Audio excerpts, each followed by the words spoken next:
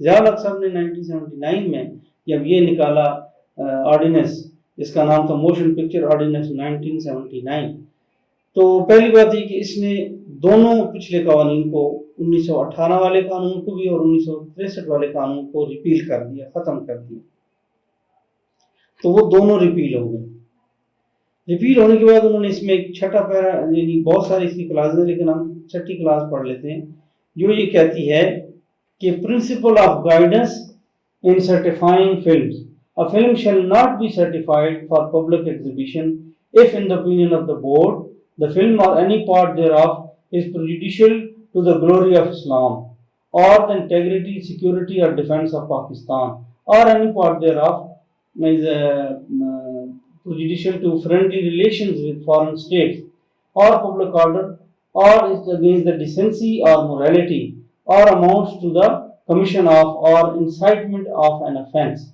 تو یہ چیزیں ہم کو پتہ ہے کہ اسلام اس کے بعد جو فلمیں بنی 1979 کے آرڈیننس کے بعد، اس میں کافی ڈریس کوڈ بھی آ گئے اور کافی چیزیں جو ہے وہ ڈائلاگ پہ بھی کنٹرول ہو گیا اور ڈانس وغیرہ بھی کم ہو گئے، کافی چیزیں اس میں کمپرومائز ہو گئی.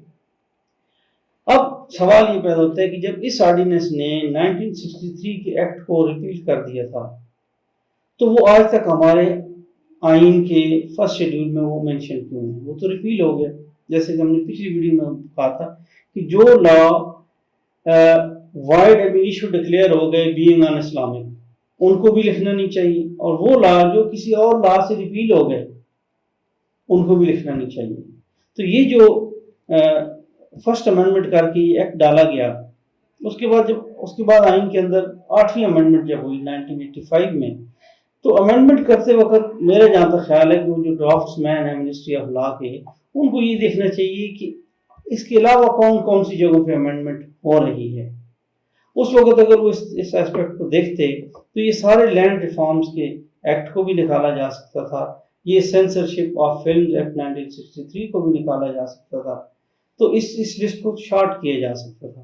اور اگر وہ کہتے کہ چلو 1985 کا آئین بن گیا، اب تو راستہ روک دو کہ کوئی قانون نیا اس میں نہیں ڈالا جا سکتا، لیکن وہ بھی نہیں ڈالا، بلکہ آگے جیسے آپ چلے گا آپ حیران ہوں گے کہ اس کے اندر 2017 میں بھی اس میں ایڈ ہوئی چیزیں، 2019 میں بھی ایڈ ہوئی. تو یہ ابھی آگے ہم دیکھیں گے کہ یہ کیا ہے. تو دوسری بات جو کرنے والی یہ ہے کہ فلموں کے بارے میں، چونکہ جیسا کہ ہم جب بھی کوئی قانون ڈسکس کرتے ہیں ہمارا مین جرنی تو کانسٹیٹیوشن کے اندر ہی ہوتا ہے، ہم اس کے پیرامیٹر سے باہر نہیں جا سکتے، لیکن ہم ساتھ ساتھ کوئی ایسپیکٹ اگر ایسا ہے جو کہ ہمارے مائنڈس کو ایجیٹیٹ کرتا ہے اس کو بھی ڈسکس کر لینا چاہیے. اب لا ریلیٹڈ ٹو فلم اور سینسرشپ آف دا فلم جو ہے نا وہ کمپلیٹلی ان افیکٹو ہو گئے ہیں. اب آپ دیکھیے انٹرنیٹ آنے کے بعد کون سا لا ہے جو امپلیمنٹ ہوگا، مجھے بتائیں. یا یہ جو ہے film shall not be certified for public exhibition if in the opinion of the board the film or any part thereof is prejudicial to the glory of Islam. کتنی فلمیں ہیں جو مجھے کہنا نہیں چاہیے جن کے بعد گلوری آف اسلام کو ٹچ نہیں کرتی، لیکن وہ لوگ جا کے انٹرنیٹ پہ دیکھ لیتے ہیں. اسی طرح آگے جو بات کرتا ہے any part integrity, security or defense of Pakistan. آپ انڈیا کی فلمیں دیکھیں، ٹوٹلی اگینسٹ ہمارے اس کی بنی ہوئی، ہماری فوج کے خلاف فلمیں بنی ہوئی، ہم دیکھتے ہیں. سینسر بورڈ اپنی پاورز لے کے بیٹھا رہے، بیٹھنے دو. اب انٹرنیٹ آنے کے بعد، یوٹیوب آنے کے بعد، سوشل میڈیا کے آنے کے بعد میرا جہاں تک ذاتی خیال ہے کہ ہمیں ایسے سارے لا ابالش کر دینے چاہیے اور ہمیں فوکس کرنا چاہیے سائبر لاز کی ڈیولپمنٹ پہ.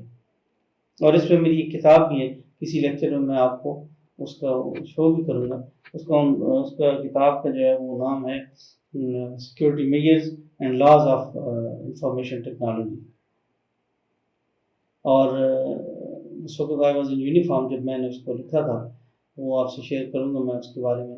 تو آج میں اتنا آپ کے مائنڈ کو ایجیٹیٹ کرنا چاہتا ہوں کہ کیا یوٹیوب پہ ہوتے ہوئے جہاں پر انڈین فلمیں ہم دیکھ سکتے ہیں، یورپین فلمیں دیکھ سکتے ہیں، امریکہ کی فلمیں دیکھ سکتے ہیں، اور سینسر بورڈ اس سے پہلے جب کوئی فلم آتی تھی پاکستان میں دکھانے کے لیے تو امپورٹڈ موویز کو بھی سینسر بورڈ کے سامنے پیش کیا جاتا تھا کہ وہ اس کو دیکھ لیں اور اس کو سینسر کر دیں، یعنی اس میں کینچی بھی لگائیں اور اگر وہ سمجھے کہ یہ بالکل نہیں ایگزیبٹ ہونی چاہیے تو وہ ایگزیبیشن اس کی نہیں ہوتی تھی، اس کی نمائش نہیں ہوتی تھی۔ اب چونکہ ایسی کسی بھی کنٹرول کو، لیگل سیف گارڈ کو یا لیگل چیز کو آپ کر ہی نہیں سکتے، تو ایسے قوانین کو ختم کر دینے میں کیا برائی ہے؟ اور اسپیشلی ایک ریپیل لا ہے، اس کو اپنے آئین کے فرسٹ شیڈول میں لکھنے کی کیا برائی ہے؟ تو آج ہم نے یہ ڈسکس کیا کہ فرسٹ امینڈمنٹ کر کے آئین کے اندر یہ گنجائش پیدا کر لی گئی کہ اور لا جو فنڈامنٹل رائٹس کو انکروچ کریں ان کو بھی شامل کیا جا سکتا ہے، اور نیا لا اس میں ڈالا گیا یہ جو ہے سینسرشپ آف فلم ایکٹ 1963 جو کہ ریپیل تھا، اور ریپیل لا کو آئین کے اندر لکھنا اچھی بات نہیں۔ اس کے بعد کتنی امینڈمنٹ ہوئی ہیں، 8ویں، 9ویں، 10ویں، 12ویں، 15ویں، 25ویں، کسی بھی امینڈمنٹ میں یہ نہیں دیکھا گیا کہ بھائی جب امینڈ کر ہی رہے ہیں تو اور چیزیں جو ہیں اپ ٹو ڈیٹ کر لیں، کوئی اوبسولیٹ چیزیں بیچ میں سے نکال دیں۔ تو یہی جناب ایک بڑا پوائنٹ ہے ہمارے آئین کے اندر کہ چیزیں جو ریپیلڈ ہیں، آبسولیٹ ہیں، وہ بھی ہمارے آئین کے اندر لکھی ہوئی ہیں، اور پریکٹیکلی ان قوانین کی امپلیمنٹیشن جو ہے وہ تقریباً ناممکن ہو چکی ہے۔ وہ سارے کنٹرول جو ہیں وہ ختم ہے، بے معنی ہے۔ تو اس کے ساتھ ہی میں آج کی اپنی ویڈیو ختم کرتا ہوں۔ آپ لوگوں کا بہت بہت شکریہ، اپنے فیملیز کا، دوستوں یاروں کا، سب کا بہت خیال رکھیے گا۔